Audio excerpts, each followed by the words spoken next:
Hello প্রিয় শিক্ষার্থী বন্ধুরা, জাতীয় বিশ্ববিদ্যালয়ের অনার্স ভর্তির প্রথম মেধা তালিকায় তোমরা যারা কলেজে চান্স পেয়েছো, এখন তোমাদেরকে কলেজে ভর্তি হতে গেলে কি কি কাগজপত্র কলেজে সাথে করে নিয়ে যেতে হবে এবং তোমাদেরকে কত টাকা ভর্তি ফি বাবদ জমা দিতে হবে। আজকের এই ভিডিওতে আমি তোমাদেরকে A to Z সকল বিষয় একদম ক্লিয়ার করে জানিয়ে দেব। এর জন্য বন্ধুরা, তোমরা কেউ এই ভিডিওটাকে 1 সেকেন্ডে স্কিপ করবে না, তোমরা সবাই মনোযোগ দিয়ে এই ভিডিওটাকে দেখতে থাকো। আর তোমরা যারা এখনও আমার এই চ্যানেলটাকে সাবস্ক্রাইব করো নাই, অবশ্যই আমার এই চ্যানেলটিকে সাবস্ক্রাইব করে রাখবে এবং নিচের বেল বাটনটি অন করে রাখবে, কারণ শিক্ষা সংক্রান্ত যে কোনো সকল তথ্য সবার আগে আমি আমার এই চ্যানেলের মাধ্যমে তোমাদেরকে দিয়ে থাকি।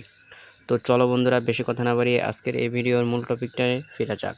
তো বন্ধুরা, আমি তোমাদেরকে ভিডিওর প্রথমে বলেছিলাম যে তোমরা যারা অনার্স ভর্তি প্রথম মেধা তালিকায় কলেজে চান্স পেয়েছো, তোমাদেরকে কলেজে কি কি কাগজপত্র বা কি কি ডকুমেন্টস জমা দিতে হবে এবং কত টাকা ভর্তি ফি বাবদ জমা দিতে হবে। এই যে তোমরা এখানে যে নোটিশটা দেখতে পাচ্ছ, এটা কিন্তু তোমাদের যারা প্রথম মেধা তালিকায় চান্স পেয়েছে তাদের যে ভর্তি সংক্রান্ত যে নোটিশ, এটাই কিন্তু সেই নোটিশ, বুঝতে পারছো।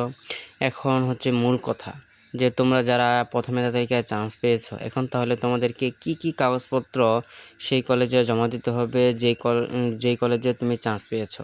আর যদি তুমি সেই কাগজপত্রগুলো জমা না দাও তাহলে কি হবে, তাহলে কিন্তু তুমি সেই কলেজে ভর্তি হতে পারবে না, বুঝতে পারছো। যে এখন চলো আমি তোমাদেরকে এক এক করে সেই কাগজপত্রগুলোর ডিটেলস আমি তোমাদেরকে জানিয়ে দিচ্ছি। যে 1 নাম্বার, তোমাকে যে কাগজটা দিতে হবে কলেজে সেটা হচ্ছে, এই যে তুমি যে অনার্সে ভর্তির জন্য একটা আবেদন করেছিলে, সেই আবেদন ফর্মটি তুমি ডাউনলোড করবে এবং সেইটা A4 কাগজে তুমি ডাউনলোড করে রাখবে, বুঝতে পারছো। সেই কাগজটা তোমাকে কলেজে নিয়ে যেতে হবে। এরপর হচ্ছে 2 নাম্বার যে কাগজটা লাগবে সেটা হচ্ছে, এই যে তুমি জাতীয় বিশ্ববিদ্যালয়ের অনার্স ভর্তির প্রথম মেধা তালিকায় কলেজে চান্স পেয়েছো। কলেজে চান্স পাওয়ার পর তোমাকে যে একটা চূড়ান্ত একটা ভর্তির ফর্ম পূরণ করতে হবে।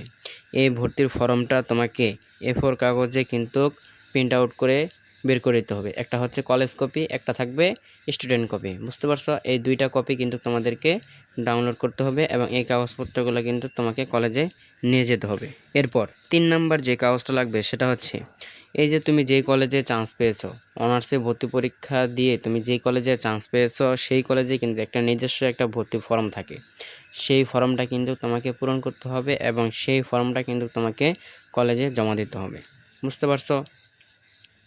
এরপর 4 নাম্বার যে কাগজটা তোমাকে নিতে হবে বা যেটা ছাড়া তুমি কিন্তু কলেজে ভর্তি হতে পারবে না, সেটা হচ্ছে, এই যে তুমি যে এসএসসি এবং এইচএসসি পরীক্ষা দিয়েছো, তোমার এসএসসি এবং এইচএসসি পরীক্ষার যে একটা নম্বর শিট বা মার্কশিট রয়েছে, সেই মার্কশিটটার মূলটা কিন্তু তোমাকে দিতে হবে। সেটা কিন্তু ফটোকপি না, ফটোকপিটা কিন্তু নেবে না, তারা কিন্তু নেবে মূল যে মার্কশিটটা রয়েছে, সেই মূল মার্কশিটটা কিন্তু তোমাকে কলেজে জমা দিতে হবে, বুঝতে পারছো।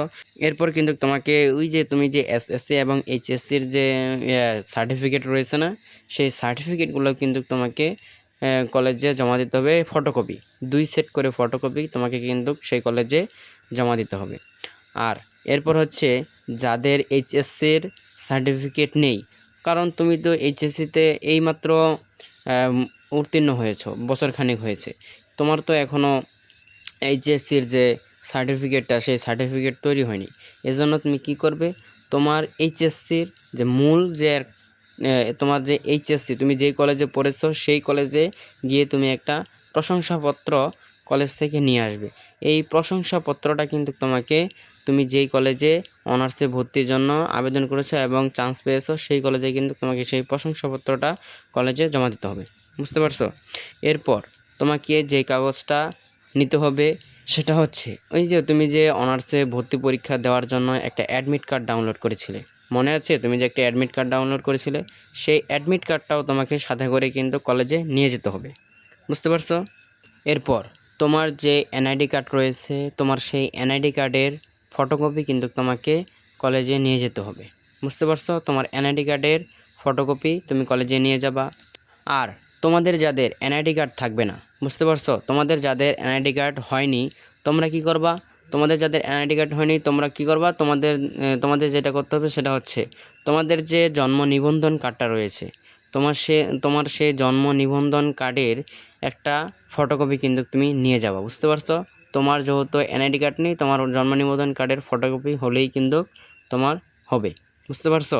তো এরপর হচ্ছে, তোমার 4 কপি ছবি লাগবে, বুঝতে পারছো। 4 কপি ছবি কিন্তু তোমাকে কলেজে নিয়ে যেতে হবে, বুঝতে পারছো? তোমার 4 কপি ছবি কিন্তু কলেজে জমা দিতে হবে, বুঝতে পারছো?